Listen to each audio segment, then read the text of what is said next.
I know that Hmm. obviously there's this side of you that is really big on, academics and family and you know, being able to help out because I noticed that like the kind of work that you like to do tends to always be like something where you're helping somebody out through something that they're going through, whether it's mental Hmm. health or anything emotional. But then I also feel like there's this other side of you that recently came out this week, which was you put out an album. Yes. So I wanted to touch Yes. on a little bit on, Woo. you know, Billy as rapper, like what made you go back to it? Because I know you were on hiatus for a long time. Yeah. That's how we reconnected was after high school. You were starting to write raps and everything, and then I know life happened, got married, family, trying to Right. find a job. It felt like in the middle of that, you kind of just like kind of stepped out, and then I think during the pandemic, it felt like you fell back into it. So like, take me through that journey. Like, what was that? Like, what Ooh, made you want to go back to it, or all that? man. Okay. So the. So the reason I came back from hiatus is everything you just touched, right? Um, Trying to find myself, trying to build a family, right? And and then the pandemic. And before the pandemic, 5 years ago, I lost my mom. And I think taking a trip back to Puerto Rico and building a bridge with my father was just a kickoff of like, okay, get back into music, man. Like I decided to study all reggaeton to hip hop, all in Spanish, right? Hmm. Study that music for a bit. And lucky enough that I had two great examples of songs that I recorded back in 2014, which was District 1 and Derail. And I followed the same format. And I would rap those lyrics to myself over and over and over again. That I said, you know what? It's crunch time. Yeah. And, one of our peers decided to release a solo album that what we've been waiting for since '07 for him to release his solo album. Yeah. And that was the kickoff right there. And I think having that Instagram live that he let me showcase my talent, Yeah. that was just pretty much the kickoff. And then like 2 weeks later, I decided to do a three verse freestyle, right? Three Yeah. different verses of freestyle, record it Yeah. myself and launch it, Yeah. right? To the point that I had to, you know, build another alter ego that would do the Spanish part. Yeah. So recently, yeah, this week I dropped the Street Serenade, a 7 track album produced by the Div, an East LA producer. Nice. I Shout don't out know to the how, yeah, man, shout out to the Div. Um, so I did everything like the way you taught me, Donald, like go to BeatStar, purchase the Yeah. thing, and Yeah. make the contract, and then, and then upload these songs, record these songs and upload them. So Street Serenade, what covers is everything based on love. And honestly, like this one was to make up for lost time. Yeah. I wanted to give that studio pad vibe, like uh I even told Hector, like, hey, you know what? I sampled one of your bars from one of your songs. My mind paints a picture because Yeah. Yeah. I made a song called Picture That I See, and I Oh, actually sampled him by reciting his bar in that verse. And then the rest was like family, the love that I have for my family, the love that I have for LA, how love is played around, basically where people, are very flirtatious but don't have anything love behind it, to yeah. having like this bundle of love. And, you know, to answer your question, like getting back into music was really of a passion. This is like my second act. And I don't think like all my college years, and I will defend my first project in '07, Shattered Glass. Everything after that was a lot of growing experience, right? Hmm. From recording from in Sony Acid to learning how to mix the track on Sony Acid to like Hmm. having a Radio Shack microphone to like you coming in and be like, no, you know what? You need an interface. You need this kind of mic. You need these kind of Hmm. headphones. And Yeah. every year, giving me those beats of information to now like having the right appropriate software, like, okay, like I could do this. And then you helping me out by sending me a 30-minute video on how to mix on Pro Tools, like that was a lot helpful because my last two projects, I would send it either to you, and then if Hmm. you were busy with your schedule, I had to go find another engineer, Yeah. and thanks to Mike's experience that he says, hey man, go check this website out, like you might find freelancers of Yeah. engineers, and I checked out that website and got myself a second engineer while you were busy with your work because I can't Yeah. interrupt your bread and butter, and Yeah. all your success. So it's like, nope, okay, I gotta find a plan B and I'll figure this out. Yeah. And then to you, like, be like, yo, I know you invested a lot of time in this and that. Let me teach you so you don't have to be dependent on anybody else, or you Yeah. can invest on the instrumentals and be Yeah. done.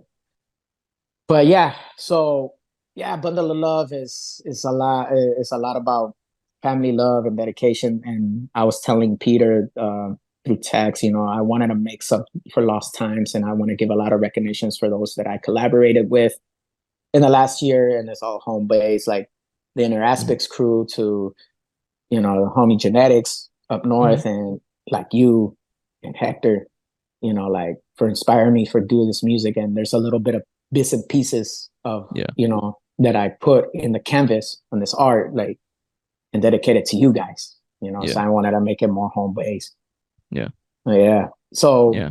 yeah, so I'm an MC, I'm a father, and then I do all this and that. But like the one thing that I'll never do is show my MC side to people at work.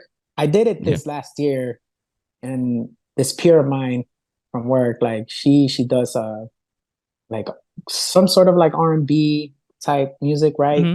It's R&B pop basically, and we are both creative sides collided heads, and we Yeah. decided to like, hey, I respect professionally here, and let's just keep it as that, and let's Yeah. not let our creative arts ever crash again. And that was a hard lesson that we both had to learn, and we had to put up with that boundary Yeah. and stuff like that, and we kept it pushing. But Yeah. other than that, though, I really have to dedicate time to family, write these Yeah. lyrics. So sometimes, like when they're not around, open the computer and start writing lyrics to the beat that I like.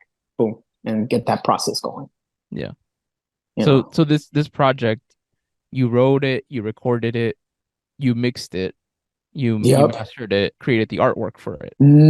Only the back cover, the front cover. Yeah. That was the credit to you, right? Because you taught me how to use, how to generate Hmm. generate a software in a Hmm. picture, right? Yeah. The artificial So you intelligence, used boom. generative AI to, Yeah, generative AI. So the back cover, I did that part.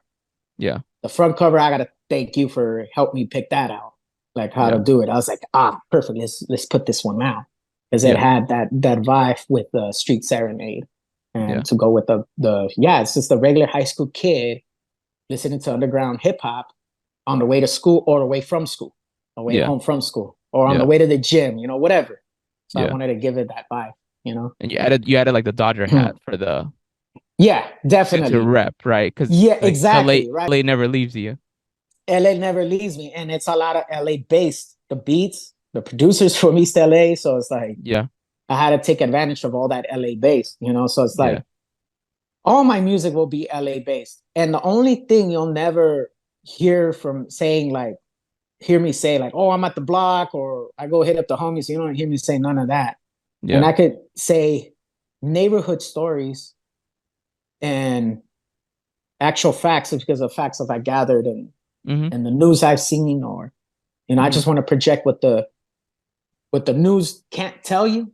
I can Yeah. project it through the music, and then I'll be like, like your local news stand, or like Yeah.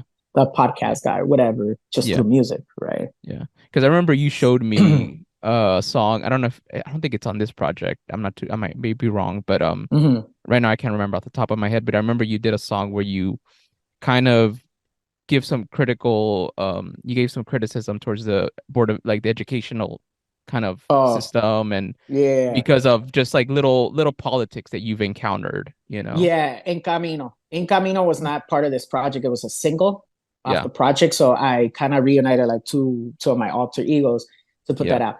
So my job told me to cover back to school nights to one of the contracted school districts that we're partnered with.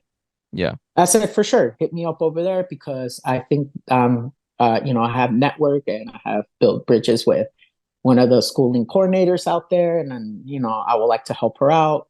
And she's a very nice person. Let's go. And one of the events, I didn't felt right. Right. So I was like, Hmm. man, what can I do? What can I do? That's something about this back to school night I'm not feeling right about, Hmm. you know? Yeah. And I was like thinking, like, what's going on here that I haven't pinpointed? So that's where the whole story started about the Okay. school districts, right? Later on, I was looking stuff online, making my own research, and I see that there's not a lot of critical thinking applied nowadays for kids to think on their own. So Yeah. like it's like you have to be the informational bucket, spewed it out.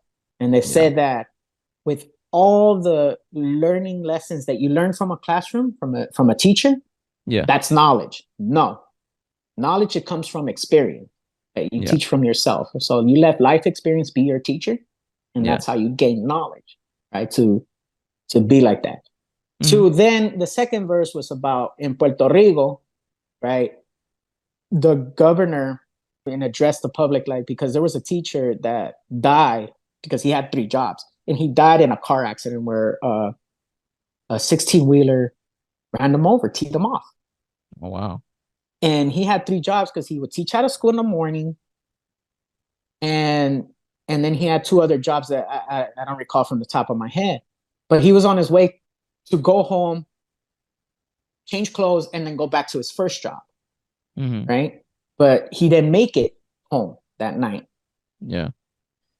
And the governor said, like, oh, the governor from Puerto Rico said, nobody's uh nobody's obligated to have 2 to 3 jobs or to be a teacher. You could quit whenever you want. So I picked Yeah. that piece. Then I Hmm. picked another piece about the kids in September. They were in Carolina.